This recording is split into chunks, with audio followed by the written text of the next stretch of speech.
Bienvenidos, esto es Homo Optimus, una producción de Total Sapiens para todos ustedes. Mi nombre es Sergio Anaya y hoy les voy a presentar el tema de las falsas profecías que emitieron aquellos que le apostaban a más de lo mismo, al viejo régimen.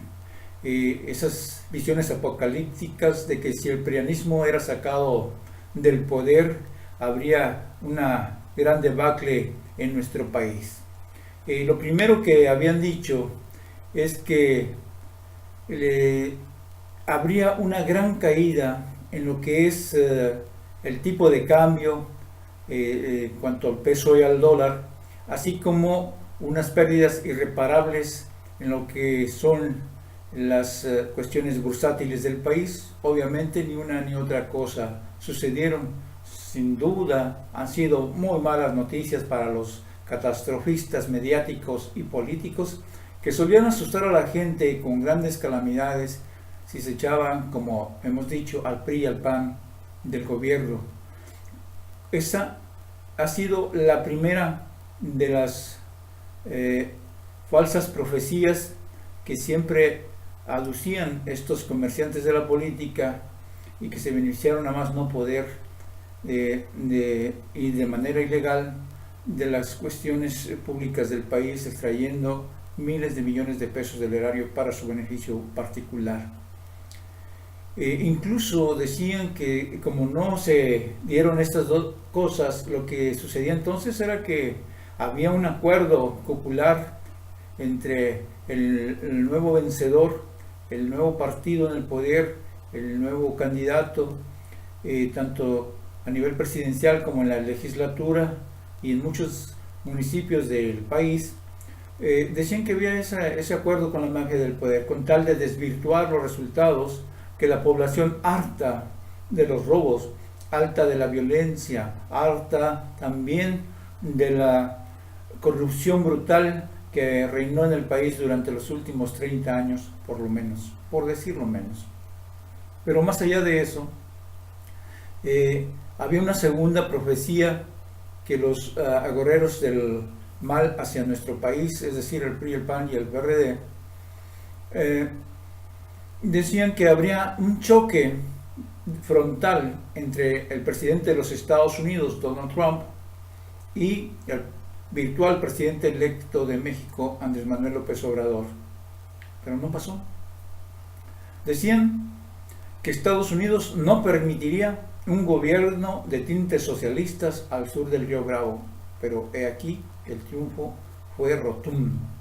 Decían que habría un choque de personalidades megalomaníacas entre AMLO y Trump, pero obviamente no está sucediendo. La gente está sorprendida, los medios no saben qué decir y se dedican a difundir todo tipo de mentiras para tratar de opacar estos logros, aún sin haber tomado el poder de manera legal, puesto que esto sucederá hasta el 1 de diciembre. Están ciegos, no quieren ver el giro hacia el conservadurismo del vecino del norte, lo que hace que trate de sobreproteger a su iniciativa privada y en ese sentido bloquea lo que son el libre comercio que se había estado difundiendo durante los 3 decenios anteriores. De algún modo, las políticas de Trump, los problemas que enfrenta, le han obligado a tomar decisiones mucho más próximas a México, y esto es lo que se tiene que aprovechar, como se hizo en su momento con el TLC. En esta etapa de la historia entre ambos países, Estados Unidos y México, podemos recordar que cuando se da el Tratado de Libre Comercio había mucha resistencia y mucha oposición, incluso por políticos de izquierda y no digamos de derecha. ¿Por qué? Porque se cedían muchas cosas, como la cuestión de los salarios, que sigue afectando a los mexicanos hasta la fecha, ciertamente, pero que permitió un gran desarrollo, de tal modo que se generaron miles y miles de millones de dólares en riqueza.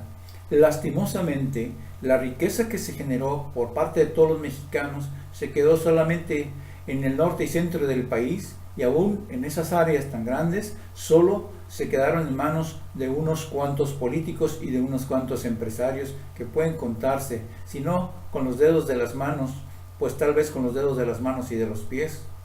Pero el hecho es que son muy pocos quienes pudieron atesorar grandes cantidades de dinero, y muchas veces, si no es que la gran mayoría, no es dinero obtenido de manera lícita.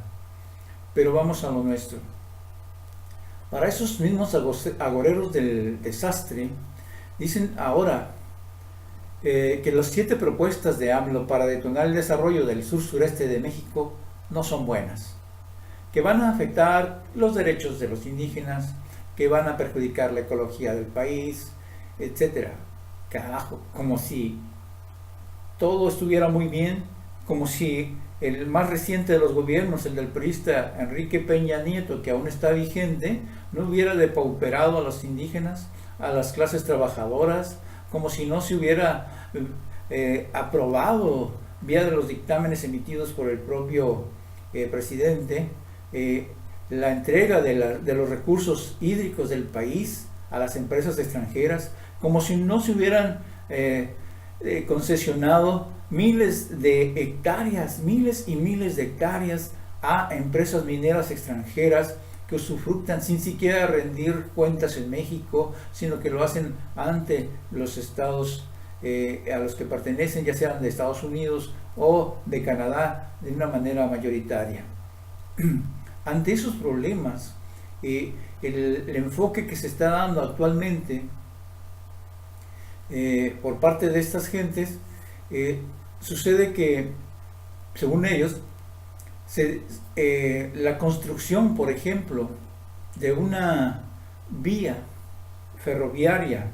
entre el puerto de Coatzacoalcos, en el estado de Veracruz y el Golfo de México, y Salina Cruz, Oaxaca, en el Océano Pacífico,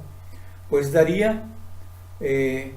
como resultado una división trágica del país, en donde el centro y el norte quedarían por un lado y el sur-sureste por el otro, ocasionando así una gran separación.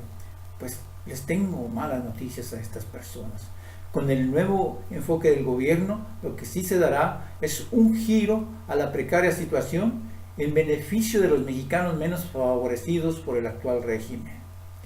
Evidentemente, lo que sí va a pasar es que se sumará el sur-sureste de México al desarrollo nacional y será la punta de lanza del crecimiento económico del país a tasas promedio de 4% durante el próximo sexenio. Y sí, lo más difícil será vencer las muchas resistencias, tanto de los medios de comunicación y a muchos periodistas vendidos al antiguo régimen, así como a los políticos que no quieren que el sur-sureste del país se levante, que ayude al crecimiento nacional más de lo que ya lo ha hecho, porque durante todo este periodo, durante los últimos 3 decenios, la contribución del sur-sureste ha sido básicamente en proporcionar alimentos, a proporcionar energéticos,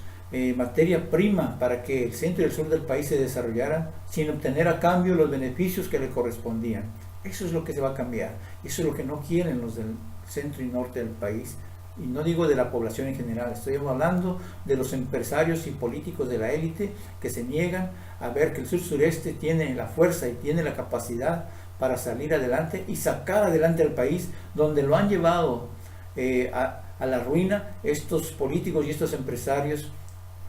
cuya ambición los ha conducido a frenar el crecimiento del país y del sur-sureste en particular. Entonces, como les decía, habrá que vencer todas esas resistencias, porque habiendo perdido en las urnas, quieren mantener el statu quo por la vía de la fuerza, por la vía de los ataques mediáticos, del insulto y de las calumnias. Y eso es lo que tenemos que derrotar nuevamente, ahora mediante una actitud propositiva, mediante una acción fuerte, pero dentro de la paz. Es tiempo de unidad, es tiempo de sumar, es tiempo de construir un mejor México para todos. Por hoy